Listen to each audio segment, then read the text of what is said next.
Today we are going to discuss about the photochemical dimerization of anthracene.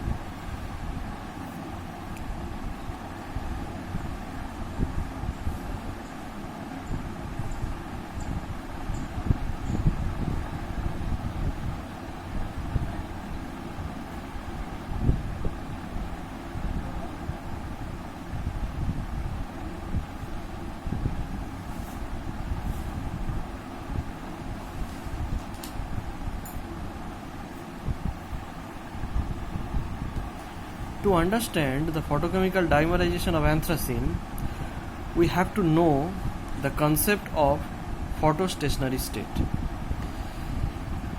Absorption of radiation by reactant of a reaction at equilibrium increases the rate of the forward reaction. That is, suppose let us consider a reaction like this. The rate of the forward reaction is dependent on the radiation, but rate of the reverse reaction is not at all dependent on the radiation directly. I should say directly, but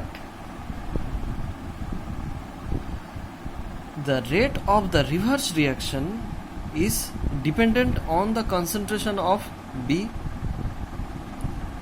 That it means A to B reaction is dependent on the intensity of the radiation, and the rate of the reaction B to A is dependent on the initial concentration the concentration of B.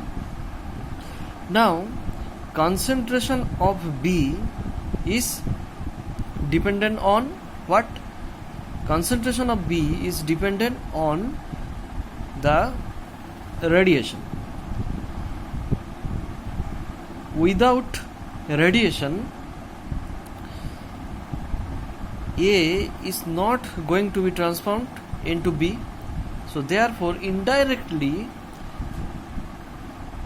the rate of the reverse reaction is also dependent on radiation, since it is dependent on the concentration of B, and concentration of B is dependent on the radiation.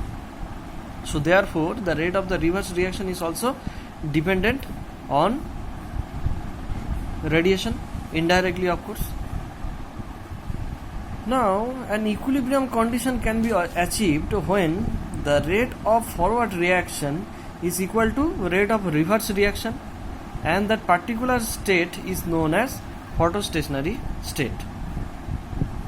Now let us move to the dimerization of anthracene. The dimerization of anthracene can be represented in several processes, and this one is the primary process. Here the anthracene, the monomer of anthracene is represented as capital A, and it has been excited in the presence of radiation to A star. A star is the excited form of the monomer of anthracene, and here the rate is equal to intensity of absorption. Since the concentration of A, that is concentration of monomer of anthracene, is not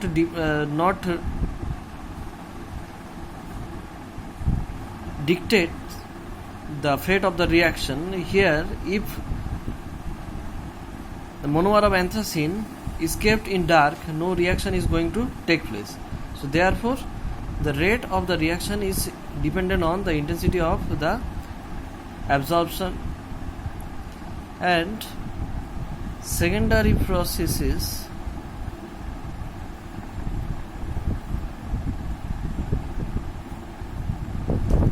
are like this. Excited monomer of anthracene reacts with another monomer of anthracene and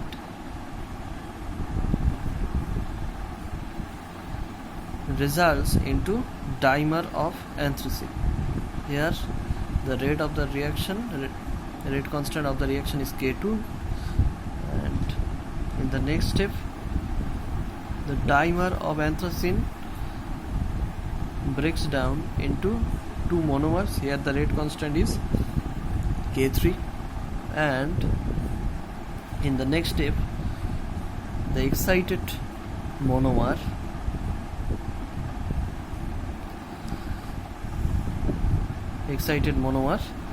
transform into unexcited monomer, and radiation comes out of this process. Here the rate constant is K4. Now if you look at these two equations, rather these two reactions, here the energy of the absorbing radiation is h nu, but here it is h nu dash. Now why this difference? This difference is because of the fact that emission is only possible from the lowest excited state. For this we have to go through a little bit through Jablonski diagram. There we can observe that excitation can take place from ground state to anywhere in the excited state, but during emission first it will come down to the lowest excited state by non-radiative process, and thereafter it emits radiation to come down to normal state, and therefore the energy of the emission is little bit lower compared to the energy of absorption. Therefore this difference, here the frequency is nu, here the frequency is nu dash. So that's why the difference is occurring. Now let us move to the rate of formation of the dimer of anthracene.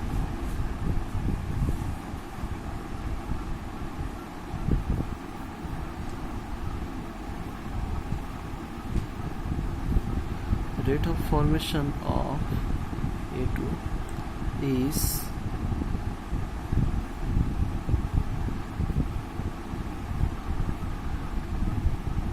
in this process it has been formed, so it is very simple,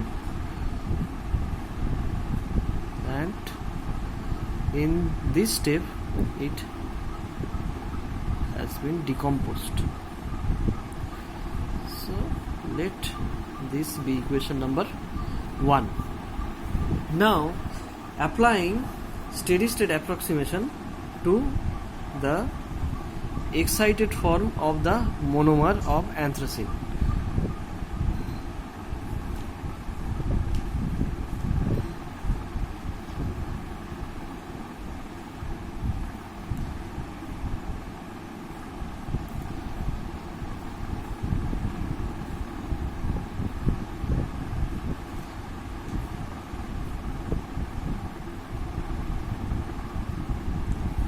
We get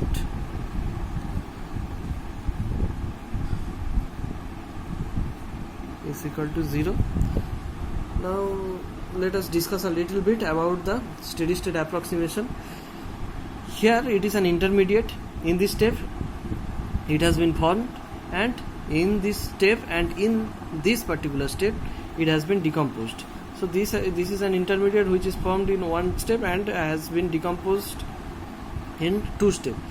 So therefore a particular situation should arrive when the rate of formation of this intermediate is going to be equal to rate of decomposition of this intermediate, and at that particular situation the concentration of this particular intermediate, that is A star, is going to be constant. So if we differentiate the concentration of this intermediate with respect to time, then we will obtain 0. Okay, so it should be equal to, the rate of this equation is IF minus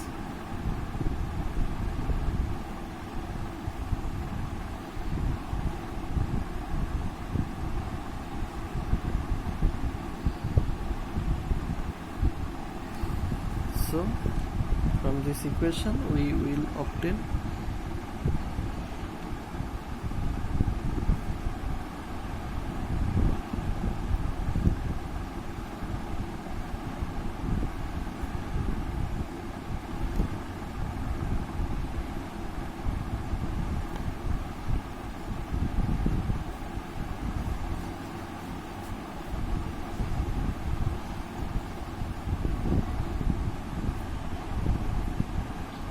So substituting the value of A star obtained from equation number 2 into equation number 1,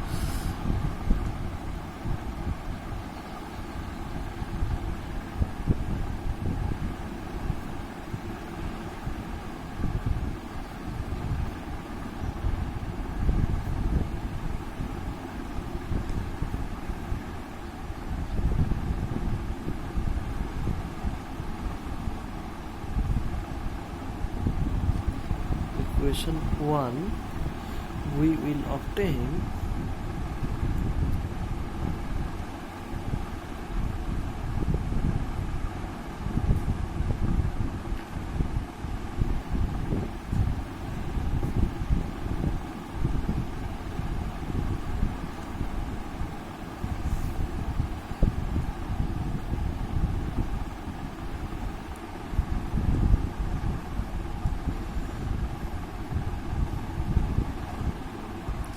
now at photostationary state.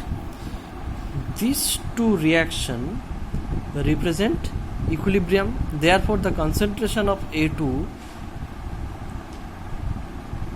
at photostationary state should remain constant.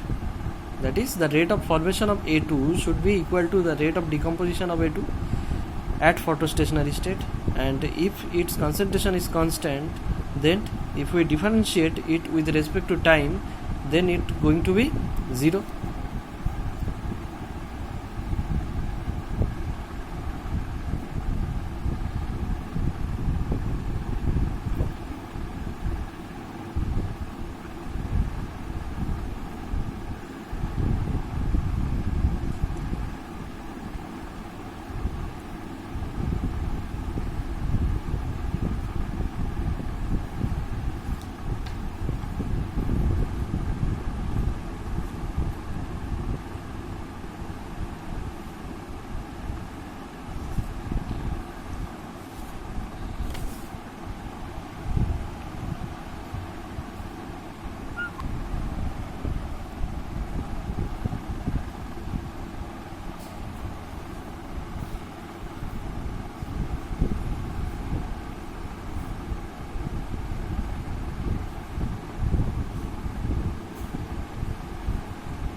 This differentiation is equal to 0 at photostationary state.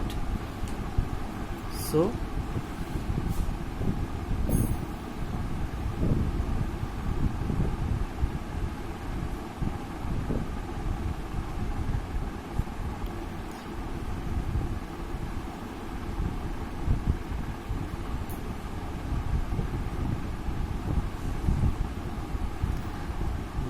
this equation number 4.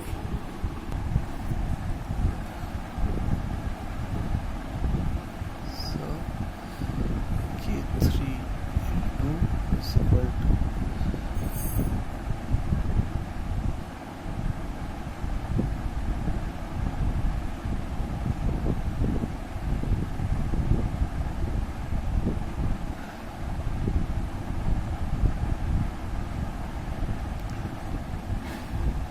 we have to make it correct a little bit.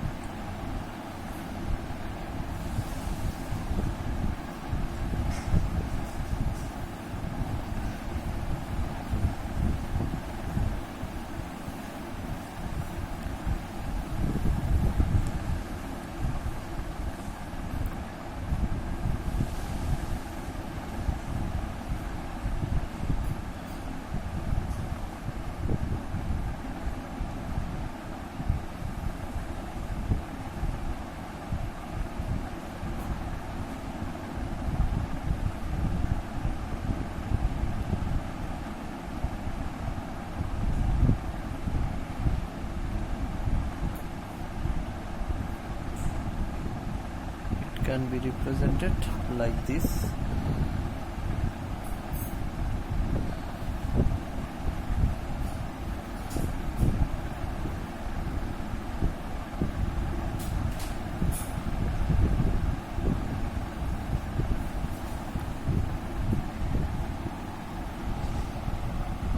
So when the concentration of the monomers is very large,